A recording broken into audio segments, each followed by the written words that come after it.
In October 2018, 13-year-old Jayme Kloss disappeared after a terrifying night that stunned the small town of Barron, Wisconsin. Her mother managed to make a desperate call to 911, but after that, nothing more was heard. When deputies arrived, they found that both of Jayme's parents had been killed inside their home, and Jayme was gone. From that moment, the investigation turned into a race to figure out what had happened. Early signs suggested that Jayme hadn't just run away or been taken at random. Someone had planned this. For 88 days, in October 2018, 13-year-old Jayme Kloss disappeared after a terrifying night that stunned the small town of Barron, Wisconsin. Her mother managed to make a desperate call to 911, but after that, nothing more was heard. When deputies arrived, they found that both of Jayme's parents had been killed inside their home, and Jayme was gone. From that moment, the investigation turned into a race to figure out what had happened. Early signs suggested that Jayme hadn't just run away or been taken at random. Someone had planned this. For 88 days, people across the country followed the case closely as each update raised even more questions. Why would anyone go after this family? And how did Jayme eventually find the strength and opportunity to escape? Jayme Lynn Kloss was born on July 13, 2005, in Barron, Wisconsin, to James and Denise Kloss. The three of them lived in a modest home in a town of about 3,400 residents, a place where most people knew one another by name. Jayme was known as a friendly, energetic girl who loved dancing, hanging out with friends, and taking part in school activities.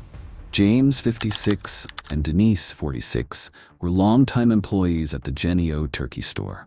People in the community described them as hardworking, dependable, and devoted to their daughter. Their lives were simple and steady, focused on work, family, and supporting Jayme in everything she did. They also had a family dog, Molly, who meant the world to Jayme. There were no signs of trouble in the Kloss household. No conflicts, no known issues with anyone. That's part of why the crime hit their community so hard. Until the night of October 15, 2018, the Kloss family had been going about their normal routine. Then 21-year-old Jake Patterson showed up at their door with a shotgun and a plan he had been building toward for weeks. Jake Thomas Patterson was born in Barron, but grew up in Gordon, Wisconsin, about 70 miles away. He kept to himself and struggled to keep steady employment after a short time in the Marine Corps. Following his parents' separation, he lived with his father in a small, rundown home. Before the attack on the Kloss family, he had no criminal record. Even before that night, Patterson had already made several attempts to approach the Kloss home. He had driven there 3 different times with the intention of taking 13-year-old Jayme Kloss, but each time he lost his nerve and left, worried someone would see him. On the 4th trip, he pushed himself to follow through. Just before 12:53 a.m., he parked at the end of the driveway so the car wouldn't draw attention. Wearing a ski mask and a black coat, he walked toward the house with a shotgun in his hands. The family dog began barking, waking James Kloss. Trying to figure out what was going on, James went to the front door and saw a figure standing outside. Through the glass, he noticed Patterson moving around, but couldn't tell who he was. Thinking the person might be a police officer, James shined his flashlight toward him and asked to see a badge. Patterson didn't offer a name or any explanation. He just demanded that James open the door. When James hesitated, realizing something wasn't right, Patterson lifted the shotgun and fired through the glass. James was killed instantly. Patterson forced his way inside. What had been a normal, quiet night immediately turned violent, as the Kloss home became the scene of a devastating attack. Upstairs, Denise and Jayme woke to the sound of broken glass and the gunshot. Understanding they were in danger, they ran to the bathroom and locked the door. Denise tried to comfort Jayme as they listened to the noise coming from the rest of the house. Patterson moved through each room, determined to leave no witnesses behind. When he reached the bathroom, he began slamming on the door, the force of each hit growing stronger. During those moments, Denise managed to dial 911. The call lasted only a few seconds before it cut off. The dispatcher heard shouting and loud noise in the background, but couldn't understand what was happening. Patterson broke the door down soon after. Inside, Denise and Jayme were terrified as he stepped toward them with the shotgun. He ordered Denise to tape Jayme's wrists and ankles with duct tape. Shaking and pleading, Denise did what he demanded. Jayme's eyes were wide with fear as her mother tried to do what Patterson demanded. Before she could finish, he lifted the shotgun and shot Denise, killing her instantly while Jayme watched. It was a moment that changed everything for her. With both of her parents gone, Patterson dragged Jayme out of the house. She couldn't scream or fight back because she was bound and gagged. The floor was slick with blood, so Patterson had to lift and carry her to get outside. Only 4 minutes after Denise's 911 call, police arrived at the house. By then, Patterson and Jayme were already gone. As they drove away, Patterson pulled over briefly to let the squad cars speed past.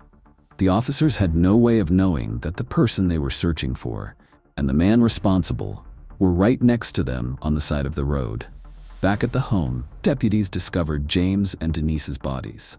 The 911 call and the scene inside made it clear that a violent break-in and abduction had taken place, and the search for Jayme began immediately. Meanwhile, Patterson took her to a small house in Gordon, Wisconsin, about 70 miles from Barron. It was isolated and surrounded by woods, which made it easier for him to hide her. Once they arrived, he had Jayme change into clothes that belonged to his sister. For the entire time she was held there, Patterson controlled nearly everything she did.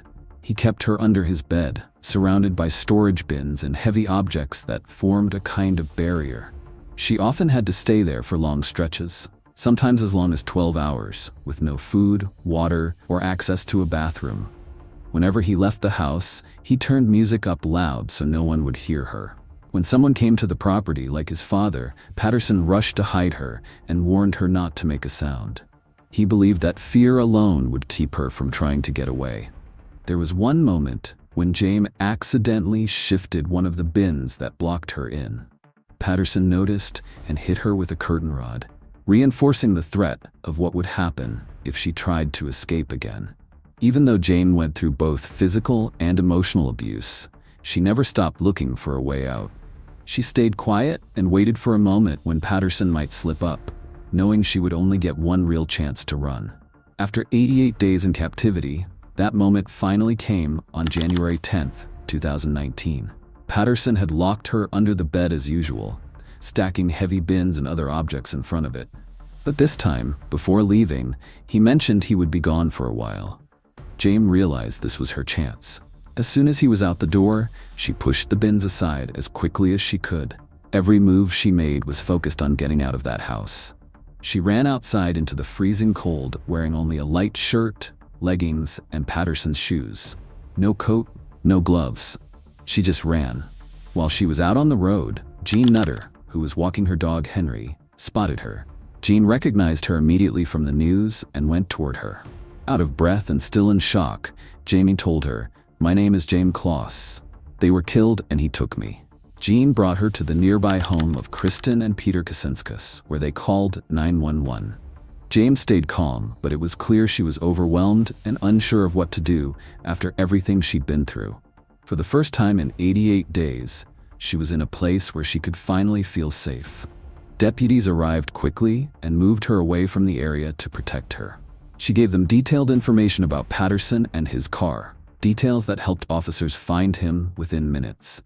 Police spotted him driving near his home, already out looking for her, after realizing she was gone. When they pulled him over, Patterson got out of the car and immediately said, "I did it." His arrest ended the 88 days Jayme had spent in captivity. Law enforcement's fast action, combined with Jayme's courage and presence of mind, led directly to his capture.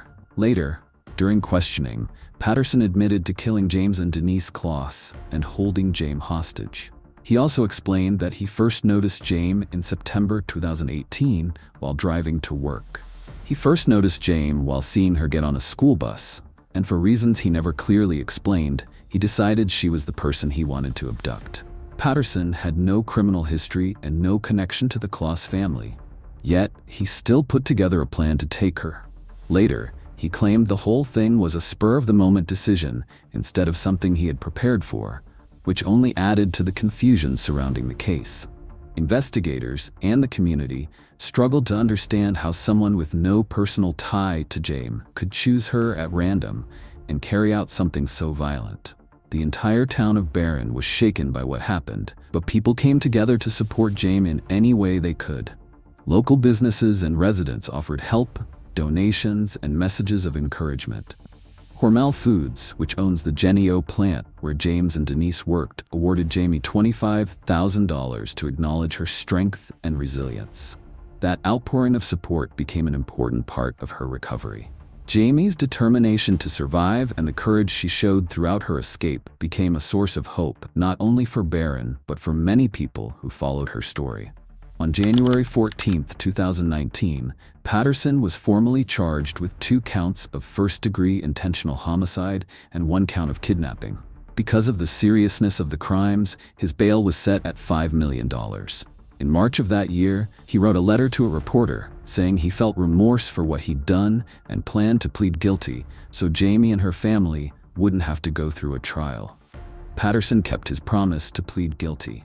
Later that month, he formally entered the plea. On May 24, 2019, he was sentenced to life in prison without the possibility of parole, along with an additional 40 years for the kidnapping charge. In court, a letter written by Jayme was read on her behalf. In it, she described the pain of losing her parents and the long process of trying to feel safe again. She told Patterson that, despite everything he had tried to do, he was wrong to believe he had control over her life. After sentencing, Patterson was moved to a maximum security prison in New Mexico. He also faced additional charges involving sexual assault and will spend the rest of his life in prison. While he began serving his sentence, Jayme reunited with her family and started the difficult work of rebuilding her life. She now lives with her aunt and uncle, surrounded by people who care about her and are committed to helping her heal. Her aunt, Jennifer Nyberg-Smith, explained that Jayme takes things one day at a time. Adjusting has been challenging, but she still finds comfort and joy in things like dancing and going to school. Jennifer expressed deep gratitude to the people who helped save Jayme: Jean Nutter, Kristen and Peter Kacinskas, and the responding officers. Jayme has also shared how thankful she is for the support of the entire community. Her story has come to represent strength and resilience, and her courage has inspired her to speak up for other children who are missing or have experienced abuse. If you've made it to the end, please give this video a like, subscribe for more true crime stories, and turn on the notification bell so you don't miss any new cases. I'd also love to hear from you. Let me know in the comments what you think could be done to prevent tragedies like this in the future. Until next time, stay safe,